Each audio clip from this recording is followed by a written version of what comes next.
अनुज शुक्ला। कान्हा की नगरी मथुरा में इंडिया बॉयज का चुनावी रथ पहुंच चुका है। 5 विधानसभा वाले इस जिले में क्या है विकास की हकीकत और धार्मिक नगरी मथुरा, गोवर्धन और आसपास के पूरे ब्रज क्षेत्र में अभी तक कितना विकास हुआ है और अगले 5 सालों के लिए अलग अलग राजनीतिक दलों के प्रत्याशियों के क्या है दावे, दिखाएंगे आपको मथुरा जिले की पूरी पड़ताल। लेकिन उससे पहले देखिए हमारी मथुरा से खास रिपोर्ट।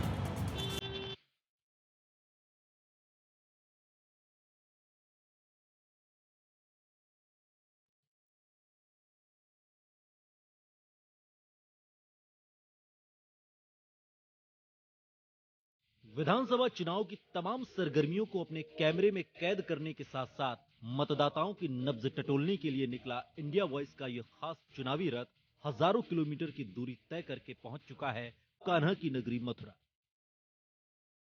इस जिले में सदर, मांट, गोवर्धन, बलदेव और छाता कुल 5 विधानसभा सीटें हैं, जिनमें से 2 सीटों पर जहां आरएलडी का कब्जा है तो वहीं एक सीट बीएसपी, टीएमसी और कांग्रेस के खाते में गई।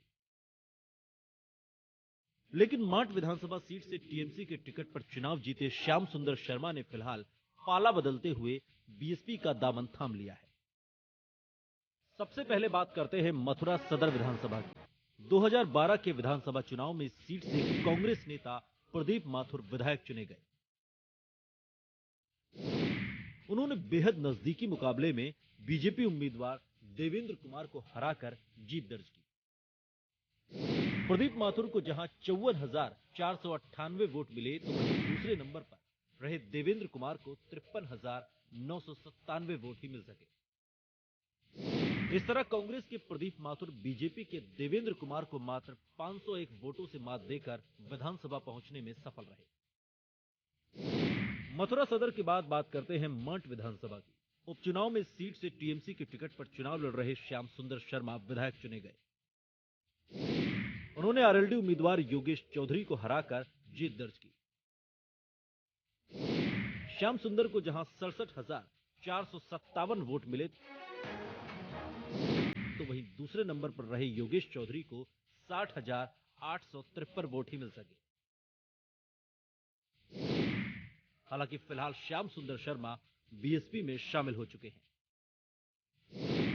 मथुरा सदर और मांट विधानसभा के बाद इंडिया वॉइस के खास चुनावी रथ ने रुख किया गोवर्धन विधानसभा का। 2012 के विधानसभा चुनाव में इस सीट से बहुजन समाज पार्टी के उम्मीदवार राजकुमार रावत विधायक चुने गए। उन्होंने आरएलडी प्रत्याशी मेघा श्याम को हराकर जीत दर्ज की। राजकुमार को जहां 63,725 वोट मिले तो वहीं राष्ट्रीय लोकदल के टिकट पर चुनाव लड़ रहे मेघा श्याम को 42,230 वोट ही मिल सके। गोवर्धन विधानसभा का जायजा लेने के बाद चुनावी रथ का अगला पड़ाव बना बलदेव विधानसभा, जहां पिछले विधानसभा में इस सीट से आरएलडी के टिकट पर चुनाव लड़कर पूरन प्रकाश विधायक चुने गए। उन्होंने बहुजन समाज पार्टी के उम्मीदवार चंद्रभान सिंह को हराकर जीत दर्ज की। पूरन प्रकाश को जहां 89,364 वोट मिले, जबकि दूसरे नंबर पर रहे चंद्रभान सिंह को 47,270 वोट ही मिल सके। पूरन प्रकाश ने फिलहाल बीजेपी का दामन थाम लिया है। इसके बाद हमने रुख किया छाता विधानसभा सीट का। साल 2012 के विधानसभा चुनाव में इस सीट से राष्ट्रीय लोकदल के उम्मीदवार तेजपाल सिंह विधायक चुने गए। उन्होंने बसपा प्रत्याशी लक्ष्मी नारायण को हराकर जीत दर्ज की। तेजपाल सिंह को जहां 94,757 वोट मिले, वहीं लक्ष्मी नारायण को 80,163 वोट ही मिल सके। धार्मिक नगरी मथुरा देश दुनिया में अपने धार्मिक महत्व के लिए जाना जाता है। यह न सिर्फ तमाम राज्यों से श्रद्धालु आते हैं, बल्कि विदेशी पर्यटकों के लिए भी आकर्षण का केंद्र रहा है। इसके बावजूद आज भी यहां न सिर्फ मूलभूत सुविधाओं का बुरा हाल है, बल्कि कानून व्यवस्था को लेकर भी सवाल खड़े होते रहे हैं। ऐसे में मतदाता सिटिंग विधायकों पर भरोसा करेंगे या फिर किसी नए उम्मीदवार को मौका देंगे, ये तो चुनाव के बाद ही पता चलेगा।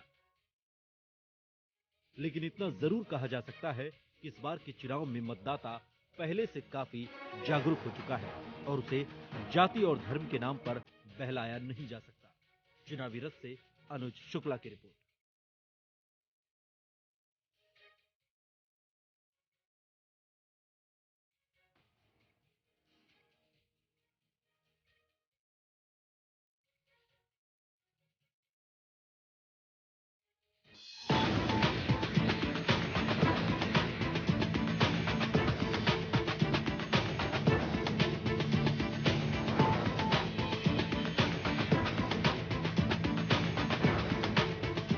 हम इस समय मथुरा विधानसभा के सबसे महत्वपूर्ण इलाके मथुरा में कृष्ण जन्म स्थान पर सिक्योरिटी के लिहाज से, धार्मिक इंपॉर्टेंस के लिहाज से ये इलाका सबसे महत्वपूर्ण हो जाता है मथुरा विधानसभा की। अगर हम सियासी मायनों की बात करें तो यहाँ कांग्रेस के विधानमंडल दल के नेता प्रदीप माथुर विधायक हैं और उसके अलावा यहाँ पर जो तमाम राजनीतिक पार्टियां अपने अपने दावे जरूर कर रही हैं, लेकिन कांग्रेस के लिए एक गढ़ भी हम कह सकते हैं। और इस बार सियासी तस्वीर बदलेगी या नहीं, ये यहाँ के मतदाता तय करेंगे। लेकिन यहाँ के कुछ लोग हमारे साथ हैं, मैं आपसे जानना चाहूंगा, आप यहाँ पर कब से रह रही हैं? 20-22 साल हो गए। अच्छा, हाँ। यहाँ कितना विकास हुआ है? आपने देखा यहाँ पर सड़कें बनी हुई है या फिर? हाँ, सब बन रही हैं। अच्छा, हाँ। यहाँ जो लोग आते हैं उनके लिए कोई परेशानी होती है? आप तो सुबह शाम देखती होंगी। कोई परेशानी नहीं है। कोई परेशानी हाँ, नहीं है। हाँ। अच्छा, मैं आपसे जानना चाहूंगा, आप यहीं के हैं या फिर घूमने आए हैं? घूमने आए हैं यहाँ पे। आपको कैसा एक्सपीरियंस रहा यहाँ पर? क्या आपको लगता है कि मथुरा का जितना नाम है, लाखों श्रद्धालु आते हैं, यहाँ पर सरकार ने या यहाँ के स्थानीय प्रशासन ने, विधायक ने उतना काम कराया है? वाकई काम कराया नजर आता है। आराम है दर्शन करने में, हर एक चीज के अंदर। और ये भी है, और आना जाने में सुविधा बढ़ी है। अच्छा काम किया हुआ।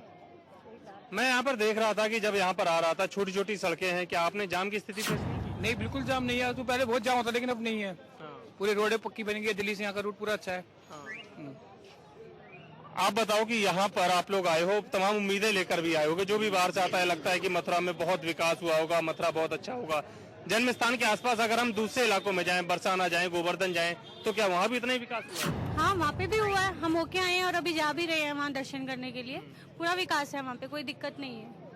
बिल्कुल, ये तमाम श्रद्धालु हैं, इनकी बात आपने सुनी है और निश्चित तौर पर ये जो लंबे समय से आ रहे हैं, एक अम्मा की भी आपने बात सुनी जो 20-22 साल से यहीं पर रह रही हैं, उन्हें ऐसा लगता है कि पहले हालात इतने बेहतर नहीं थे, लेकिन अब दिनों दिन हालात बेहतर हो रहे हैं। और निश्चित तौर पर इसका श्रेय यहाँ के स्थानीय प्रशासन और विधायक को भी जाना चाहिए, क्योंकि ये मोस्ट इम्पोर्टेंट इलाका है और सिक्योरिटी के लिहाज से भी बहुत अहम हो जाता है।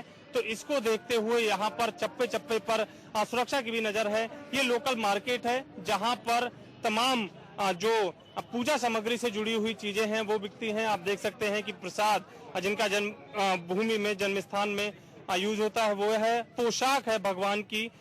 हमारे साथ दुकानदार हैं, आपसे जानना चाहूंगा। भाई साहब, आपसे जानूंगा, खासतौर पे आप लोग छोटा कारोबार करते हैं, छोटे कारोबारियों को कितना सहयोग मिलता है यहाँ के प्रशासन से, यहाँ के विधायक से? प्रशासन का तो बहुत सहयोग है। यहाँ पे ऐसी कोई प्रॉब्लम नहीं है हम लोगों को। और सुरक्षा, चूंकि यहाँ पे येलो जोन या रेड जोन आता है यहाँ पे, तो यहाँ पे सुरक्षा की कोई प्रॉब्लम नहीं है और सारे हेल्पफुल हैं।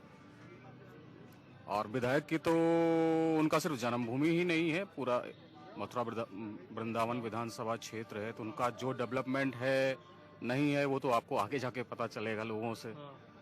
पर लेकिन आपने क्या देखा?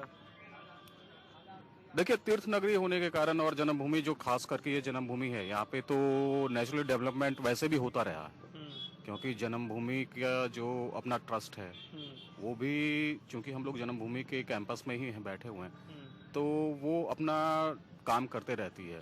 कोई भी समस्या हो या थोड़ा बहुत, जैसे कि कभी नगर पालिका का हड़ताल हो जाता है, तो उनके कर्मचारी ये जन्मभूमि के जितने भी रोड हैं संस्थान के, एक सपोर्ट ये है कि वो ये पूरा क्लीन कर लेते हैं।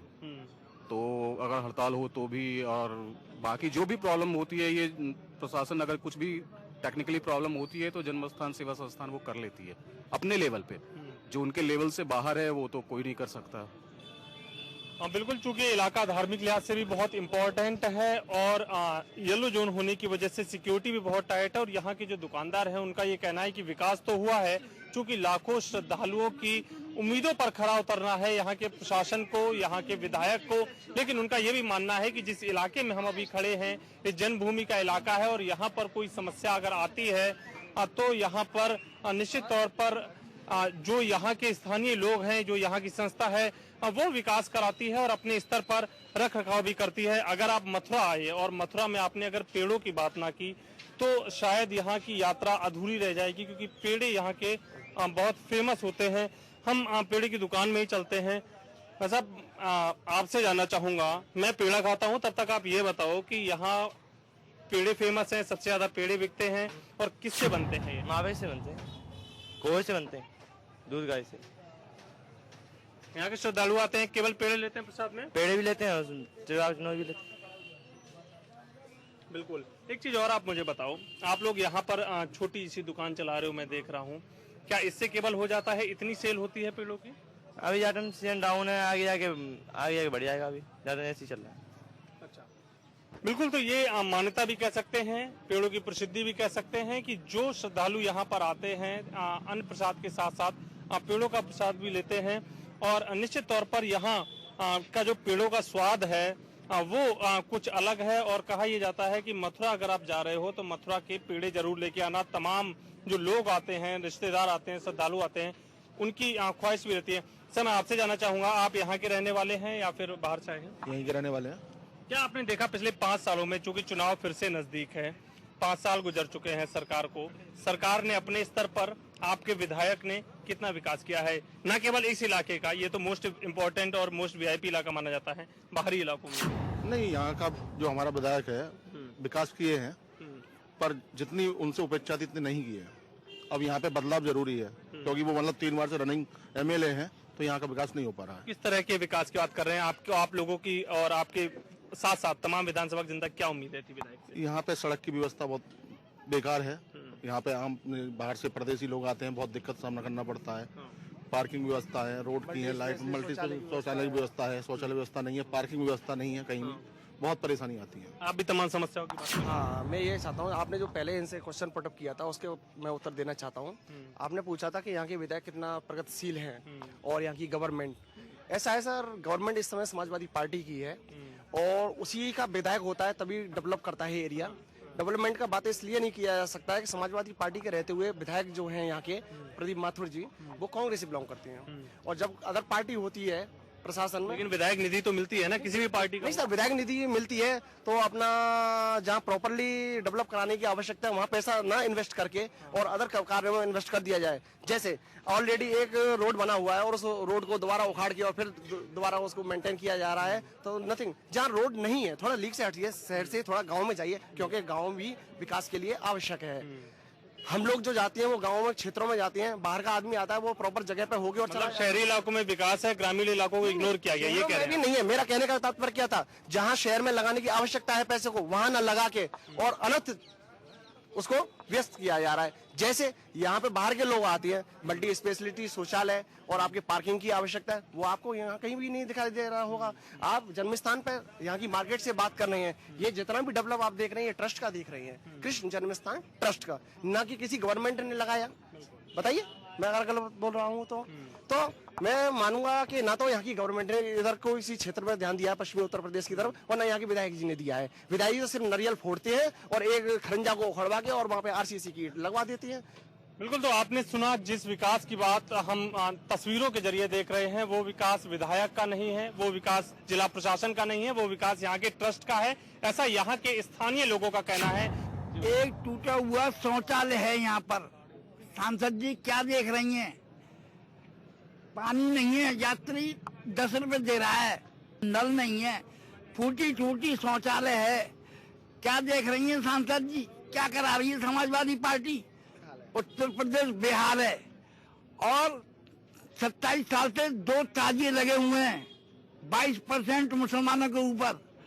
यही ताजी 11 तारीख को दफन हो जाएंगे।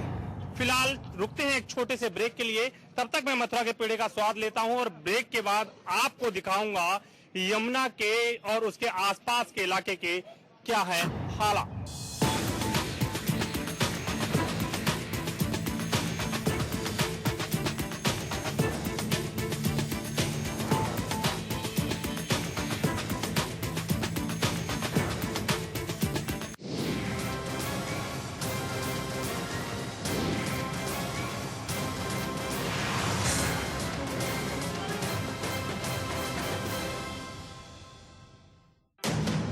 जहां होता है आपकी नियति का फैसला, जो है लोकतंत्र का केंद्र, जो आपसे है आपके लिए, उसकी हर जिम्मेदारी, और जब आप देही पर है हमारी नजर।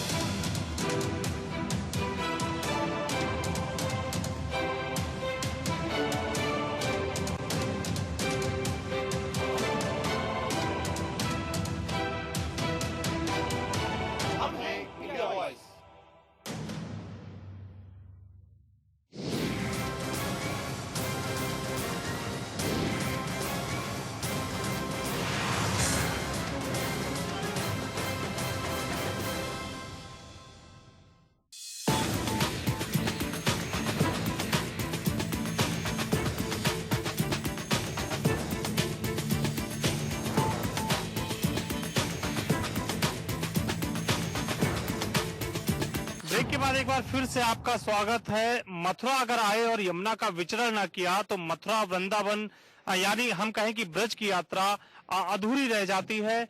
अगर आपको यमुना की हकीकत देखनी है, यमुना के आसपास कितना विकास हुआ है, यमुना का पानी कितना शुद्ध है, जैसा कि बड़े बड़े दावे किए जाते हैं तमाम संस्थाओं के द्वारा, तो उसकी अगर हकीकत जाननी है तो उसके लिए आपको यमुना के बीच में जाना होगा। और वही हकीकत जानने के लिए हम अपना चुनावी रथ छोड़कर एक नाव पर सवार हुए हैं और कुछ तस्वीरें आपको दिखाना चाहूंगा। कुछ लोग भी हमारे साथ हैं यहाँ पर जो पिछले कई वर्षों से प्रयासरत हैं इसे साफ करने के लिए, घाटों का रखरखाव करने के लिए। सबसे पहले एक आप पानी पर नजर डालिए, मैं अपने कैमरामैन से कहूंगा कुछ तस्वीरें दिखाएं। ये वही यमुना है जिसका वेद पुराण में वर्णन है, लेकिन आज ये यमुना बदकिस्मती कहें या फिर लोगों की, सरकार की, प्रशासन की इग्नोरेंस की, आज यही यमुना का पानी पूरी तरह काला हो चुका है। और यहाँ पर कितना गंदा पानी है वो आप तस्वीरों के जरिए बहुत बेहतर तरीके से समझ रहे होंगे। एक लॉन्ग शॉट के जरिए आप समझिए, एक तरफ घाट पर श्रद्धालु पूजा अर्चना कर रहे हैं और दूसरी तरफ यहाँ पर इतने गंदे पानी में, चूंकि तमाम आस्था लेकर यहाँ पर लोग आते हैं, श्रद्धालु आते हैं, लेकिन उसके बावजूद इतने गंदे पानी में ही पूजा अर्चना करके और अर्पण करके उन्हें संतोष करना पड़ता है। कुछ लोग हमारे साथ हैं। सर, मैं आपसे जानना चाहूंगा, बहुत पहले से आप यहाँ का कंडीशन देख रहे होंगे। पिछले 5 सालों की अगर हम खास तौर पे बात करें, क्योंकि इसका इतिहास तो 500 साल से भी ज्यादा पुराना है, केवल अगर हम पिछले 5 सालों की सरकार की, यहाँ के विधायक की बात करें, कितने ये घाट बदले हैं, कितना ये पानी बदला है, कितनी यमुना की स्थिति बदली? देखिए, केवल और केवल कागजी कार्रवाइयां हुई होंगी, धरातल पर कोई भी कार्य आज यमुना प्रदूषण के लिए नहीं हुआ है। क्योंकि इस प्रयास को करने के लिए केवल झूठे दावे किए जाते हैं। हमारी संस्था, जिस संस्था का मैं जनरल सेक्रेटरी हूँ, श्री माथुर चतुर्वेद परिषद के द्वारा आज से लगभग 20 वर्ष पूर्व माननीय उच्च न्यायालय में एक याचिका दाखिल की गई थी, सिर्फ इसीलिए कि कैसे भी इस यमुना का ये जो केंद्र और प्रदेश सरकार जो सोई हुई नींद है वो हाई कोर्ट के ऑर्डर से जग जाए और इसमें कोई पॉजिटिव काम करे। माननीय उच्च न्यायालय के ढेरों आदेश ऐसे रखे हुए हैं कि नगर पालिका मथुरा जो सीवेज ट्रीटमेंट प्लांट नहीं चला रही है, कहीं न कहीं सबके अंदर कोई भावना इस प्रकार की नहीं है कि यहाँ आके हम इसको शुद्ध कर दें। मतलब आपसे जानना चाहूंगा, आपने लगभग पूरी जिंदगी यहाँ पर गुजरी होगी, आपने बहुत बदलाव भी देखे होंगे, आपको क्या लगता है, जैसा कि सर बता रहे थे, केवल आस्था के लिए लोग यहाँ पर आ रहे हैं और उसी आस्था का फायदा उठाया जा रहा है? क्योंकि आस्था के नाम पर वोट बैंक तो बटोरे जाते हैं, उसके बाद कोई काम नहीं होता। यहाँ पर झूठे वादे और झूठा संकल्प लिया जाता है। हम जिस समय हम संकल्प लेते हैं उस समय माननीय हमारे विधायक जी, हमारे सांसद जी ये कहते हैं यहाँ पर आकर हम यमुना शुद्धि का संकल्प लेके जाते हैं, विधानसभा में और राज्यसभा में उठाते हैं, वो 0/0 किया जाता है। परंतु उनसे ये पूछिए जाए, ये खाली बस संकल्प तक यमुना जी रह गई है कि आपकी माता कोमा में चली जाती है, क्या उनको सही नहीं कर सकते हैं? बिल्कुल, देखिए यहाँ पर आपने सुना कि आस्था की वजह से लोग तो आ रहे हैं, लेकिन उनकी अपनी एक श्रद्धा है, आस्था है, और उसी आस्था का शायद यहाँ पर फायदा उठाते हुए यहाँ के प्रत्याशी, यहाँ के विधायक नजर आ रहे हैं।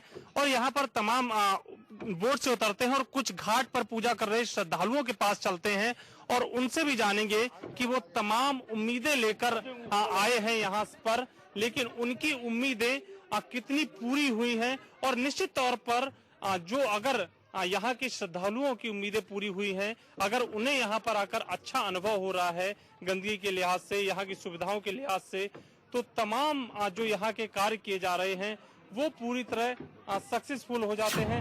बोट से उतरते हैं और बोट के से उतरकर जो घाट के किनारे तमाम श्रद्धालु जो पूजा कर रहे हैं उनसे बात करेंगे और उनसे ही जानने की कोशिश करेंगे कि जिस उम्मीद को लेकर वो माँ यमुना के पास आए थे, क्या उनकी वो तमाम उम्मीदें पूरी हुई हैं? कुछ नहीं, हम रोहतक हरियाणा से आए हैं, परेशानी कुछ नहीं है, लेकिन गंदगी बहुत ज्यादा है यहाँ पे। गंदगी बहुत ज्यादा है। लोग कोऑपरेट करते हैं, अच्छी बात है, लेकिन वही देखने को पहले स्टार्टिंग में था, ये सफाई चल रही है, लेकिन ऐसा कुछ दिख नहीं रहा। गंदगी बहुत ज्यादा है यमुना जी में है, जो बस यही कहना चाहूंगा कि सरकार थोड़ा ध्यान दे इसकी ओर।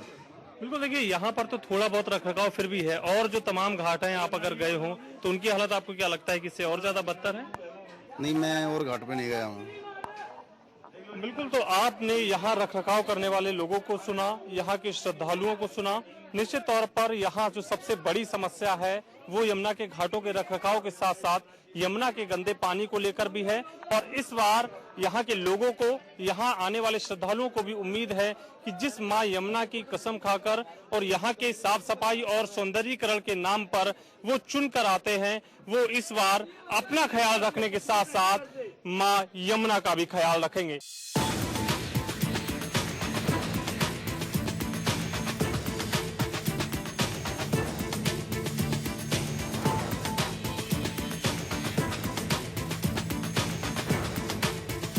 ब्रेक के बाद हम पहुंच चुके हैं मथुरा जिले की गोवर्धन विधानसभा। अगर आपको गोवर्धन को बेहतर तरीके से समझना है तो आपको गिरिराज महाराज के पास आना ही पड़ेगा। सबसे फेमस यहाँ पर है ये जो आप मंदिर देख रहे हैं पीछे, ये मेन मंदिर है गिरिराज जी महाराज दानघाटी गोवर्धन का। और इसी मंदिर में दर्शन करने के बाद गिरिराज जी की यानी गोवर्धन की परिक्रमा शुरू होती है। और इसके ठीक पीछे जो आप देख रहे हैं, मैं अपने कैमरामैन से कहूंगा अपनी दूसरी तरफ जो मार्ग जा रहा है वो दिखाएं। यहीं से यात्रा शुरू होती है। गोवर्धन की 21 किलोमीटर की जो परिक्रमा है पूरी, वो यहाँ से शुरू होती है। और इसके पीछे जो मान्यता है वो ये है कि गोवर्धन पर्वत को श्री कृष्ण ने यहाँ के लोगों को प्राकृतिक आपदा से बचाने के लिए अपनी उंगली पर लिया था, और इसीलिए उसकी मान्यता है। और यहाँ पर 21 किलोमीटर में तमाम सुविधाएं भी मिली है या नहीं, और यहाँ के जो स्थानीय लोग हैं उनके लिए व्यापारिक लिहाज से, धार्मिक लिहाज से और सामाजिक लिहाज से कितना इम्पोर्टेंट है, लोगों से बात करते हैं और समझते हैं कि उनके नजरिए से यहाँ के विकास की क्या हकीकत है। भाई साहब, आपसे जानना चाहूंगा, आप लोग यहाँ पर काम करते हैं, प्रसाद देते हैं, पिछले 5 सालों में गोवर्धन की और परिक्रमा के आसपास की और आसपास के इलाकों की कितनी तस्वीर बदली है, कितना विकास हुआ है? विकास, बहुत विकास हुआ है। ये समाजवादी पार्टी में ज्यादा विकास हुआ है। सबसे ज्यादा विकास इसी में हुआ है, पहले इतना हुआ नहीं हुआ। लेकिन कुछ समस्याएं भी होगी आपके क्षेत्र में? बहुत है यहाँ, लाइट की परेशानी ज्यादा है यहाँ, और एक यहाँ जो गड्ढा गड्ढी बहुत है यहाँ, दुनिया भर के ये परेशानी ज्यादा है। एक पानी की परेशानी ज्यादा है यहाँ, ये आम जनता के लिए पानी की परेशानी ज्यादा है। अच्छा, एक चीज और बताओ मुझे, जब यहाँ पर पीक टाइम होता होगा मेला, और उस समय जब भीड़भाड़ होती होगी तब कैसे यहाँ की व्यवस्था संभलती है? जाम आम भी लगता होगा? जाम की स्थिति बहुत ज्यादा खराब हो जाती है, लेकिन पुलिस बनवे कर देती है, इस वजह से मतलब व्यवस्था डिस्मिस हो जाती है। बिल्कुल, तो विकास उन्हें लगता है कि पिछले 5 साल में समाजवादी सरकार के दौरान हुआ है, लेकिन साथ ही क्षेत्र की अपनी समस्याएं भी बहुत ज्यादा है। कुछ लोगों से बात करते हैं अच्छा, मैं आप बताओ कि आप यहाँ पर काम करते हो, यहाँ पर किस तरह की समस्या होती है? हमारे यहाँ ज्यादातर समस्या पानी की और सड़क की ज्यादा समस्या है। अच्छा, और कुछ नहीं। सरकार और प्रशासन कितना सहयोग करता है? जो आप लोग काम करते हो आराम से कर पाते हो? प्रशासन तो बढ़िया सहयोग करता है हमारा, मगर सरकार की तरफ से हमारी बहुत कमी है यहाँ। अच्छा, यहाँ देखिए स्कूल, पानी, सड़कें और मोहल्ला में जो लाइटें हैं वो नहीं पहुँच पाती है। कुछ लोग गरीब लोग हैं, उनके लिए हेल्प नहीं हो पाती है। इस सरकार की कमी की वजह से हमें बहुत परेशानी होती है। तो यहाँ पर क्षेत्र की जो समस्याएं हैं उसकी तरफ इशारा कर रहे हैं। जो सबसे बड़ी समस्या है वो यहाँ पर बिजली और पानी की है। आप कहेंगे अपने क्षेत्र की समस्याओं के बारे में, और इस बार क्या आपको लगता है कि इस बार आपका विधायक बदलना चाहिए? हाँ भैया, विधायक बदलना चाहिए। आपके सरकार बीजेपी की आनी चाहिए, और बिजली पानी की बहुत ज्यादा समस्या है यहाँ पर। हाँ बिल्कुल, देखिए विधायक को बदलने की बात कर रहे हैं। कुछ श्रद्धालु भी हमारे साथ हैं। तो सर, मैं आपसे अनाज पर चाहूंगा, आप कहाँ से आए हैं? हम दिल्ली से। आपने यहाँ पर देखा कि जो आप उम्मीद लेकर आए हैं, यहाँ पर हजारों लाखों श्रद्धालु आते हैं, क्या उस स्तर की सुविधाएं की हुई हैं यहाँ पर? हाँ सर, सुविधा देखने तो नहीं आते हैं, ठाकुर जी के दरबार में आते हैं। तो अपने जैसा ठाकुर जी ने व्यवस्था की है सब बहुत अच्छा है, हमें किसी तरह की शिकायत यहाँ पे नहीं है। क्या आप भी यही मानती हैं कि लोग आस्था की वजह से शिकायत तो नहीं करते हैं, लेकिन सुविधाएं और अच्छी होती तो आप लोगों को और ज्यादा बेहतर रहता, कोई परेशानी ना होती? हाँ, सुविधाएं और अच्छी होनी चाहिए थी यहाँ पे।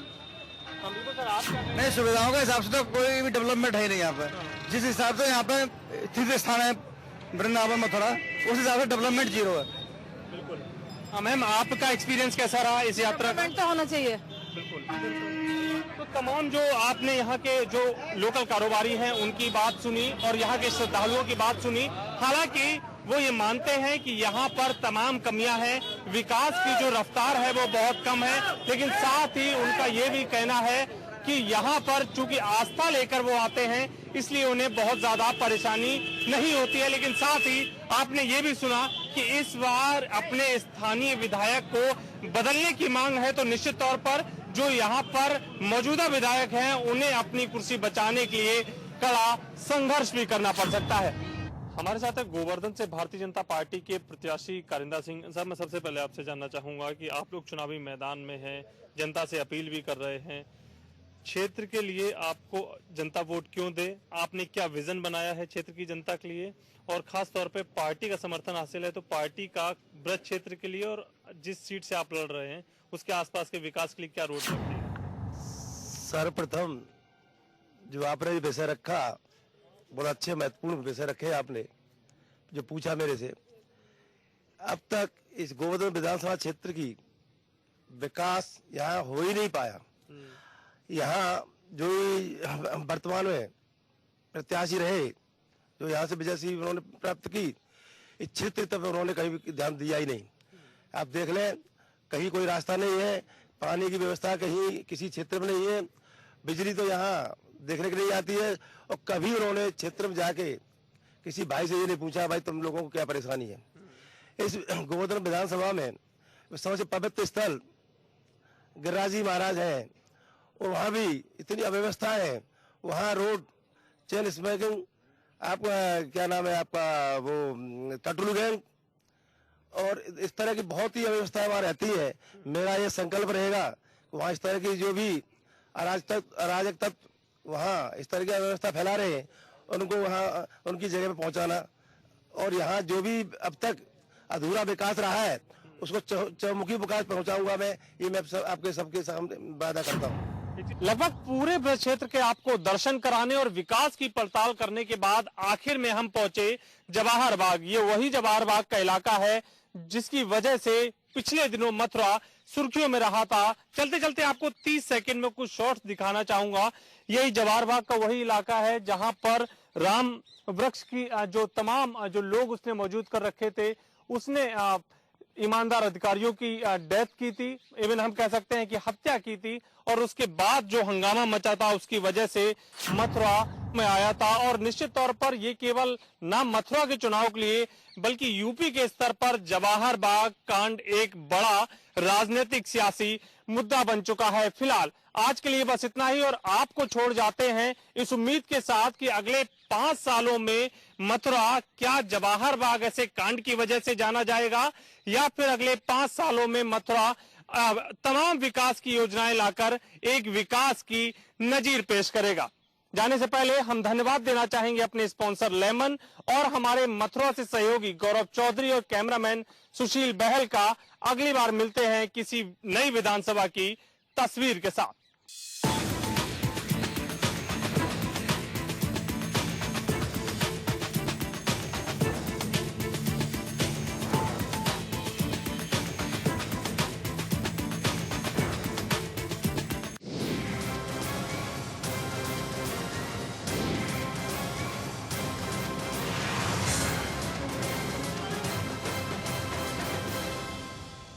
बहुजन समाज पार्टी की राष्ट्रीय अध्यक्ष बहन कुमारी मायावती